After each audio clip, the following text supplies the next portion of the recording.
జై హో.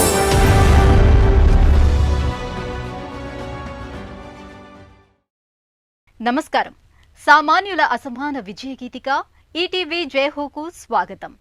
తెలంగాణ గడ్డ మీద ఓ తండాలో పుట్టిన అతడికి చదువంటే ఎంతో ఇష్టం. కానీ ఇంట్లో దుర్భర దారిద్ర్యం. దీపం వెలుగులో అక్షరాలు దిద్దుకొని సంక్షోభంలోనే అవకాశాలు వెతుక్కున్నారు. ప్రతిభ స్వయం కృషితో డాక్టర్ అయ్యారు. నిరుపేదలు నిర్భాగ్యుల జీవన రేఖగా మారారు. ఇక అసోంలో వేలాది వన్యప్రాణులను కాపాడి కాజీరంగ జాతీయ ఉద్యానవనానికి జీవకళ తెచ్చారు ఓ కారుణ్యమూర్తి. విభిన్న స్ఫూర్తి కథనాల జై హో మీకోసం. జై హో.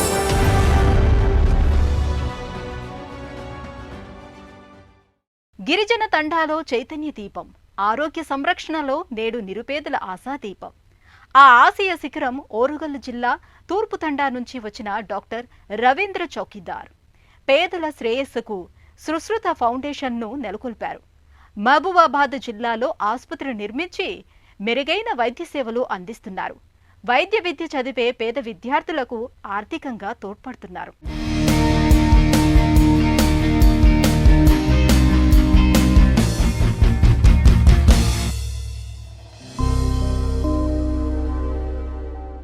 పేదరికం నాడి తెలిసిన వైద్యుడు. ఆ ఆత్మీయ స్పర్శకే సగం జబ్బు తగ్గిపోతుందంటారు సేవలు పొందిన రోగులు. గిరిజనుల చెంతకే వైద్యాన్ని తీసుకెళ్లి వారి ఆరోగ్య భాగ్యరేఖగా మారిన డాక్టర్ రవీందర్ చౌకీదార్ వైద్య నిపుణుడిగానే కాదు, సామాజిక సేవకు ఎంతో నిబద్ధుడు. ప్రస్తుతం మహబూబాబాద్ ప్రభుత్వ వైద్య కళాశాల ఆసుపత్రిలో అసిస్టెంట్ ప్రొఫెసర్. ఖరీదైన శస్త్రచికిత్సలను పేదలకు అందుబాటులోకి తెచ్చిన ఆయన సమాజాన్ని తన సేవల ద్వారా ప్రభావితం చేశారు.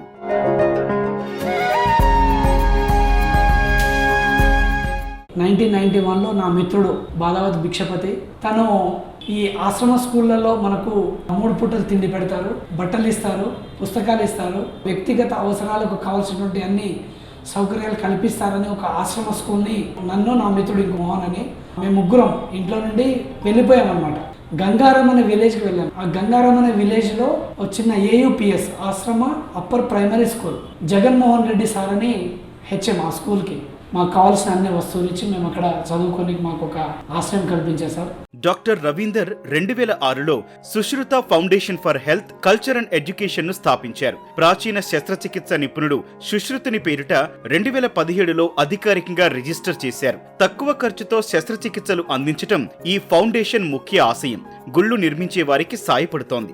మరో దిశగా పేద విద్యార్థుల చదువుకు పుస్తకాలు, బోధనా రుసుమును చెల్లిస్తోంది.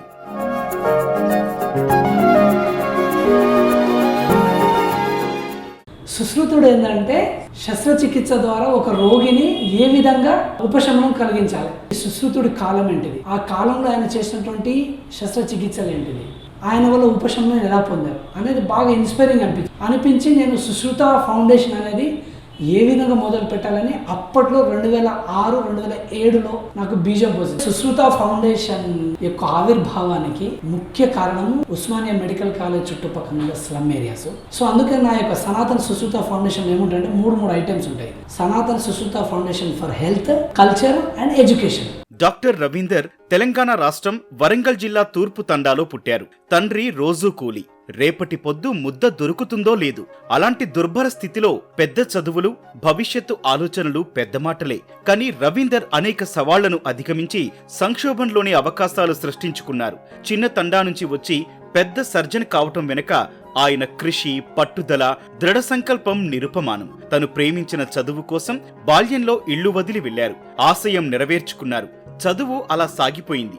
ఉస్మానియాలో MBBS లో ప్రవేశం దొరికింది.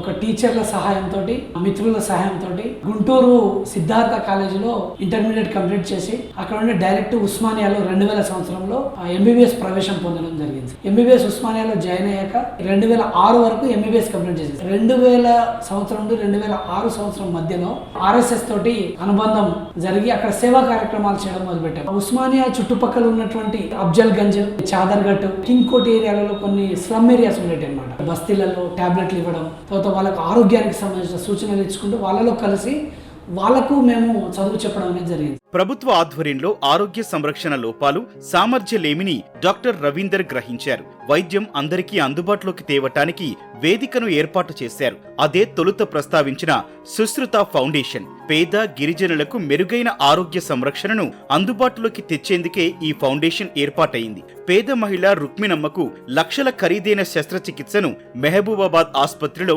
కేవలం లక్షలోపే అందించారు. ఆయన చేసిన ఆపరేషన్ గిరిజనులకు శస్త్రచికిత్సలను చేరువ చేసింది. లంగ్ క్యాన్సర్ తో తండ్రి చేస్తోన్న పోరాటం, ఆ వైద్య ఖర్చులు రవీందర్ను ఆలోచనలో పడవేశాయి. డబ్బుల కారణంగా వైద్యం ఆగకూడదని నిశ్చయించారు. నేను బీయింగ్ ఏ సర్జన్గా మానుకోట జిల్లా కేంద్రానికి వచ్చిన తర్వాత నేను ఒక హాస్పిటల్లో పనిచేసేవాడిని. సొంత నిర్ణయాలు తీసుకోలేకపోయేవాడిని, ఎందుకంటే ఆర్థికంగా మనకు కొన్ని వెసులుబాట్లు ఉండవన్నమాట. అందుకని చెప్పేసి 2023 సెప్టెంబర్లో దీన్ని నేను స్టార్ట్ చేయడం జరిగింది. ఇప్పుడు నా దగ్గరికి పేషెంట్లు రావాలి అంటే వ్యక్తిగతంగా నేనన్నా వాళ్ళకి సేవా కార్యక్రమాలు తెలియాలి, లేకపోతే రారు వాళ్ళు. అలా అని చెప్పి నేనేం చేశానంటే నా దగ్గరికి వచ్చే పేషెంట్లకి సర్జన్గా నేను తీసుకునేటువంటి ఏదైతే అమౌంట్ ఉందో అది నేను తీసుకోవాలి. తను ఎదిగి వచ్చిన నేపథ్యంతో డాక్టర్ రవీందర్ కు పేదలంటే ఆర్తి, చదువుకునే వాళ్లంటే ఇష్టం. వాళ్ల కష్టాలు తనవిగా భావించి ఆదుకుంటున్నారు. తనలా కష్టాల్లో పెరిగి చదువుతోన్న మెడిసిన్ విద్యార్థులకు ఆర్థిక సాయం అందిస్తున్నారు. పేదరిక నిర్మూలనకు డాక్టర్ రవీందర్ ఫౌండేషన్ కృషి చేస్తోంది. నేను ప్రభుత్వ ఉద్యోగంలో ఉన్నా కానీ ప్రతి ఆదివారం ఏదో ఒక విలేజ్లో ప్రతి పల్లెకు వెళ్ళడం, మనం ఉన్నంతసేపైనా మనం చేతనైనంత వెళ్ళి అక్కడి ప్రజలకు అవగాహన కల్పించడం జరుగుతుంది. డాక్టర్ రవీందర్ తీరిక వేళ కుటుంబ సభ్యులతో సేద తీరతారు. అయినా ఆదివారాల్లో వీలైనప్పుడల్లా పల్లెలకు వెళ్లి ఆరోగ్యం, విద్య, సేద్యంపై ప్రజల్లో చైతన్యం నింపుతున్నారు. పేద పిల్లల ఆలోచన ధోరణి మార్పునకు స్వయంగా ట్యూషన్లు చెబుతున్నారు. తను చెప్పే విద్య దేశానికే ఒక ఆదర్శ నమూనాగా నిలవాలని, ఆరోగ్య, విద్య, వైజ్ఞానికంగా దేశం సుసంపన్నం కావాలన్నది డాక్టర్ రవీందర్ ఆకాంక్ష. పేదవాళ్ళు ఎవరైతే తిండికి కూడా కష్టం ఉండి, షెల్టర్కి కూడా కష్టం ఉండే పిల్లలు ఎవరైతే ఉంటారో వాళ్ళకి ఎడ్యుకేషన్ ఇప్పించాలన్న ఒకే ఒక ఉద్దేశంతో Sushruta foundation for health, education and culture ద్వారా మేము ఎడ్యుకేషన్ ఇప్పిస్తున్నాము.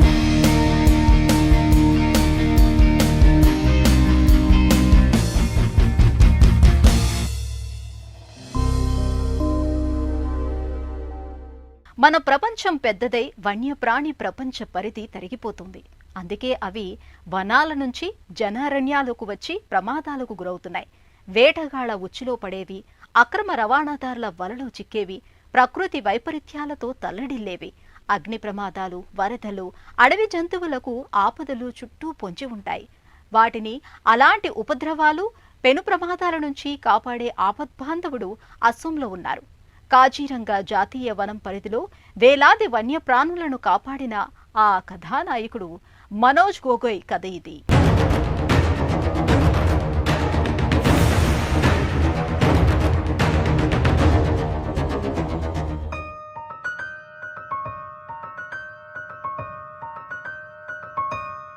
ఈశాన్య రాష్ట్రంలో అదో హరిత బృందావనం, జీవ వైవిధ్య నందనం, కాజీరంగా జాతీయ వనం.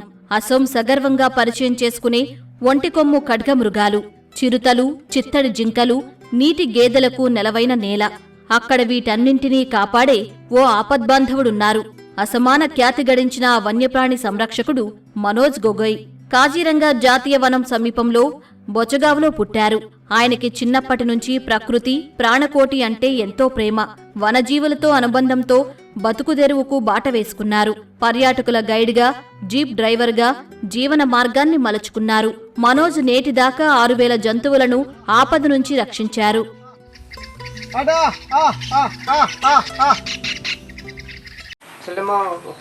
చిన్నప్పటి నుంచి నేను కాజీరంగ ప్రాంతంలో వన్యప్రాణుల పరిస్థితిని నిశితంగా గమనిస్తున్నాను. ముఖ్యంగా వరదల సమయం, వాటికి కష్టకాలం. వాటి దయనీయ స్థితిని చూస్తే నాకు గుండె బద్దలవుతుంది. అవి ఈదుతూ ఎత్తైన ప్రదేశాలకు చేరతాయి. ప్రాణాలు కాపాడుకోవడానికి ఇళ్లలోకి వస్తుంటాయి.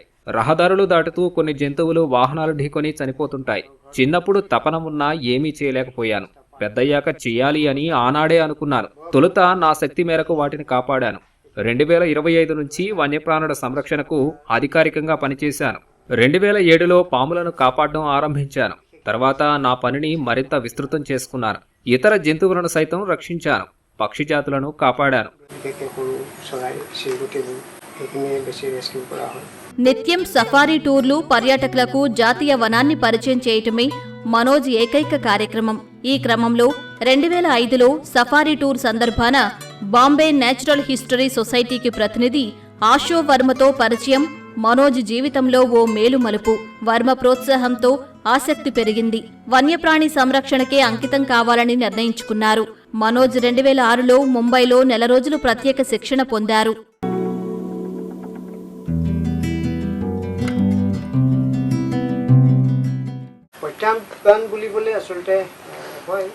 ఇక సవాళ్ళంటారా, ప్రతి పనిలో కష్టం ఉంటుంది. ఈ క్రమంలో అనవసర వ్యాఖ్యలు, విమర్శలు మన చెవిన పడతాయి. పరికరాల లభ్యత లేకపోవడం నుంచి ఎన్నో సమస్యలుంటాయి. నేను ఆపదలో పడిన జంతువులను కాపాడడం ఆరంభించినప్పుడు ఆర్థిక పరిమితులుండేవి. తొలుత సైకిల్ మీద తిరిగేవాణ్ణి. తర్వాత పర్యాటకులకు గైడ్గా పనిచేశాను. వారు బహుమతిగా ఇచ్చే డబ్బును దాచిపెట్టి పరికరాల కొనుగోలుకు వెచ్చించాను.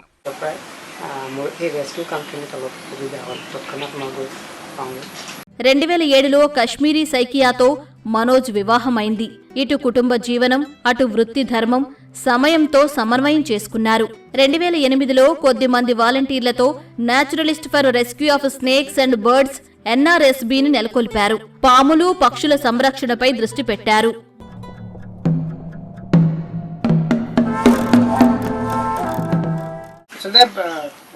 కాజీరంగలో వన్యప్రాణి సంరక్షణకు అనేక సంస్థలు, సంఘాలు పనిచేస్తున్నాయి.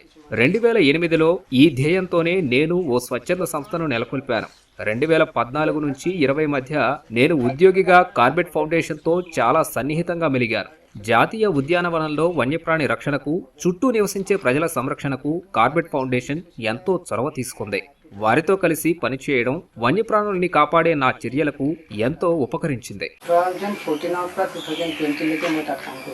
వన్యప్రాణుల సంరక్షణను ప్రాణాస్పదంగా భావించే మనోజ్ అభిరుచిని అతడి కుటుంబం ప్రోత్సహించింది. కుమార్తె భూమి సహకరించింది. రక్షించిన జంతువులతో మనోజ్ ఇల్లే ఒక వన్యప్రాణి సంరక్షణ కేంద్రాన్ని తలపించింది.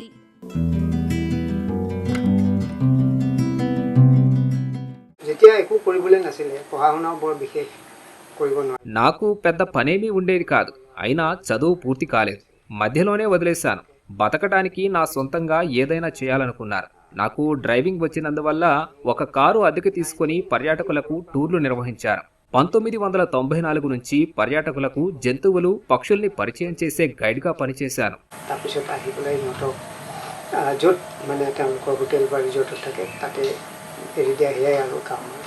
వన్యప్రాణి సంరక్షణలో అవిరళ కృషికి గాను మనోజ్ను ప్రపంచం గుర్తించింది. 2014లో the Corbett foundation wildlife warrior పురస్కారంతో సత్కరించింది. మనోజ్ పనిచేసేది కేవలం వన్యప్రాణులను రక్షించడానికే కాదు, కోలుకునేదాకా వాటికి పునరావాసం కల్పిస్తారు. తర్వాత స్వేచ్ఛగా వదిలివేస్తారు. ప్రతి జంతువుకు కొన్ని ప్రత్యేక అవసరాలుంటాయి. Brown fish owl, kingfisher పక్షులు మరికొన్ని అతని నేస్తాలయ్యాయి.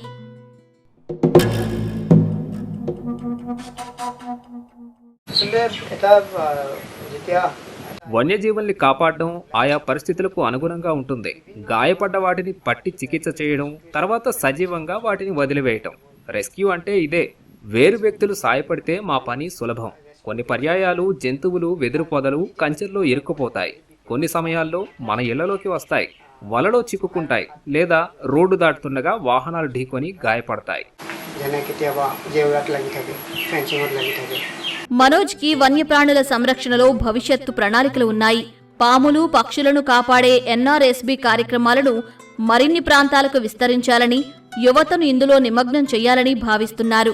తద్వారా కాజీరంగా జీవ వైవిధ్యాన్ని కాపాడాలని అనుకుంటున్నారు. జీవ వైవిధ్య పరిరక్షణలో మనోజ్ చేస్తున్న కార్యక్రమాలు ఒక ఆదర్శ నమూనా. అతడు దేశ వన్యప్రాణి సంరక్షణ రంగానికి ఇస్తున్న నజరాన. అతని వారసత్వం సదా స్ఫూర్తిదాయకం.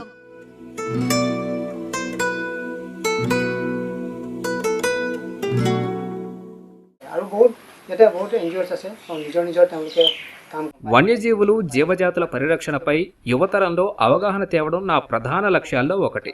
నేను వారికి కొంత సమయం గడుపుతాను. పక్షులపై అధ్యయనంలో, వాటిని కాపాడే కార్యక్రమాల్లో నిమగ్నం చేస్తాను. ఈ దిశగా గ్రామాల్లో అవగాహన కార్యక్రమాలు నిర్వహించాల్సి ఉంటుంది. పక్షులు, వన్యప్రాణులు కోల్పోయిన ఆవాసాల్ని పునరుద్ధరణకు మాకింకా సమయం ఉంది. ఈ లక్ష్య సాధనకు అంతా కలిసి పనిచేయాలి. বিভিন্ন বার্ড ওয়াচিং বা বেলেগ বেলেগ রেস্কিউ অপাৰেশ্যন কামতো তেওঁলোক যায়।